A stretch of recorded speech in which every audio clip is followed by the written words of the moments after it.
नमस्कार, जय हिंद, वंदे मातरम। एक बार आप सभी का बहुत बहुत स्वागत है देश के नंबर 1 सरकारी यूट्यूब न्यूज चैनल के डीएक्स न्यूज के अंदर। वहीं आप अभी तक हमारे चैनल पर नए हैं तो चैनल को लाल बटन दबाकर सब्सक्राइब है, वीडियो को जल्द से ज़्यादा शेयर जरूर करें।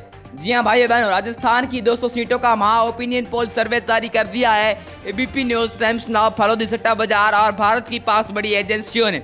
इस ओपिनियन पोल के अनुसार किसकी बन रही है सरकार, किसको हार का मुंह देखना पड़ेगा, इस वीडियो में देंगे हम आपको पूरी जानकारी। तो वीडियो को एंड तक जरूर देखें, वही वीडियो पूछकर सवाल का जवाब जरूर दें, क्योंकि आप भी जीत सकते हैं 50,000 रुपए तक का है ना। वहीं दोस्तों, राहुल गांधी की हुई भारत जोड़ो यात्रा का बड़ा प्रभाव पड़ा राजस्थान विधानसभा 2023 के अंदर। क्या इस बार भी होगी कांग्रेस सरकार या फिर खिलेगा कमाल, इस वीडियो में देंगे हम आपको पूरी जानकारी। वहीं दोस्तों, मैं आपको बता दूं कि राजस्थान के अंदर एक परंपरा है कि एक बार बीजेपी की सरकार है और एक बार कांग्रेस की सरकार।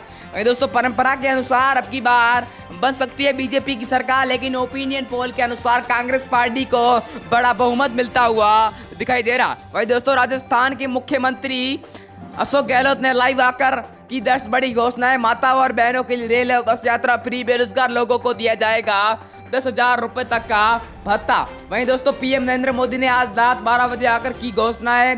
राजस्थान के चुनाव दिसंबर के महीने में होंगे। वहीं दोस्तों, बात करें राजस्थान की सर्वप्रथम सीट जयपुर की, तो जयपुर में कुल 19 सीटें। यहाँ पर कांग्रेस को बड़ा बहुमत मिलता हुआ 11 सीटों का आकलन, बीजेपी को 7 सीटें, आरएलपी को 0 और अदर पार्टी को 1 सीट का आकलन होता हुआ दिखाई दे रहा है। अब की बार बात करी जाए बाड़मेर जिले की कुल 7 सीटों पर, तो 7 में से कांग्रेस पार्टी को 4 सीटें, बीजेपी पार्टी को 2 सीटें, आरएलपी को 1 सीट, वहीं अदर पार्टी को 0 सीटों का आकलन होता हुआ दिखाई दे रहा है। अब की बार बात करी जाए भीलवाड़ा की कुल 7 सीटों पर, तो 7 में से कांग्रेस पार्टी को यहाँ पर बड़ा बहुमत मिलता हुआ 5 सीटों का आकलन, बीजेपी को 2 सीटें, आरएलपी को 0 और अन्य के खाते में 0 सीटें जाती नजर आ रही है। अब की बार बात करी जाए उदयपुर की कुल 8 सीटों पर, तो 8 में से कांग्रेस पार्टी को 5 सीटें, बीजेपी पार्टी को 3 सीटें, आरएलपी को 0 और अन्य के खाते में 0 सीट जाती नजर आ रही है। अब की बार वहीं दोस्तों, बात करी जाए अगली सीट बांसवाड़ा की, तो बांसवाड़ा में कुल 5 सीटें हैं। 5 में से कांग्रेस पार्टी को 3 सीटें, बीजेपी पार्टी को 2 सीटें, आरएलपी को 0 और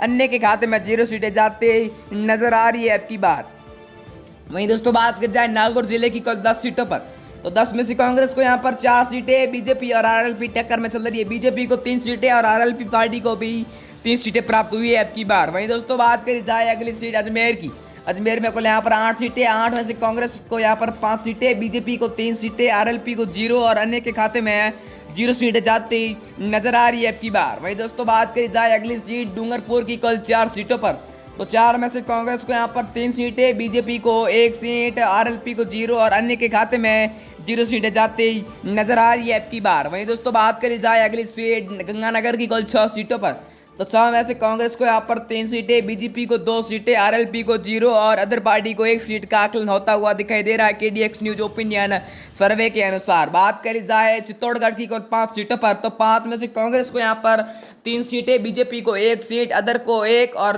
0 आरएलपी पार्टी को प्राप्त होते नजर आ रही है अब की बार। वहीं दोस्तों, बात करी जाए अगली सीट जोधपुर की, तो जोधपुर में यहाँ पर कुल 10 सीटें हैं। 10 में से कांग्रेस को 5 सीटें, आरएलपी को 1 सीट, बीजेपी को 4 सीट और अदर पार्टी को 0 सीटों का आकलन होता हुआ दिखाई दे रहा है अब की बार। बात करी जाए सीकर जिला की कुल 8 सीटों पर, तो 8 में से कांग्रेस को यहाँ पर 5 सीटें, बीजेपी को 3 सीटें, आरएलपी को 0 और अन्य के खाते में 0 सीटें जाती नजर आ रही है अब की बार। वहीं दोस्तों, बात करी जाए अगली सीट झालावाड़ की, तो झालावाड़ में कुल 4 सीटें। यहाँ पर दोनों को समांतर सीटों का आकलन होता हुआ दिखाई दे रहा है, यानी बीजेपी को 2 सीटें और कांग्रेस पार्टी को भी 2 सीटें प्राप्त होती नजर आ रही है अब की बार। वहीं दोस्तों, बात करी जाए अगली सीट चूरू जिला की कुल 6 सीटों पर, तो यहाँ पर कांग्रेस को बड़ा बहुमत मिलता हुआ 4 सीटों का आकलन, बीजेपी पार्टी को 2 सीटें, आरएलपी को 0 और अन्य के खाते में 0 सीटें जाती नजर आ रही है अब की बार।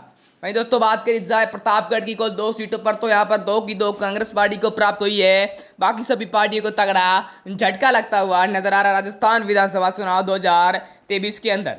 बात करी जाए अगली सीट पाली की कुल 6 सीटों पर, तो 6 में से कांग्रेस ने यहाँ पर सबको पछाड़ कर सबसे ज्यादा सीटें हासिल की है 4, बीजेपी पार्टी को 2 सीटें, आरएलपी को 0 और अन्य के खाते में अभी 0 सीटें जाती नजर आ रही है अब की बार। बात की जाए जैसलमेर की कुल 2 सीटों पर, तो दो में से बीजेपी को 1 सीट और कांग्रेस पार्टी को भी 1 सीट प्राप्त हुई है। आरएलपी को 0 और अन्य पार्टी को भी 0। इस वीडियो में इतना ही, मिलते हैं अगले वीडियो में।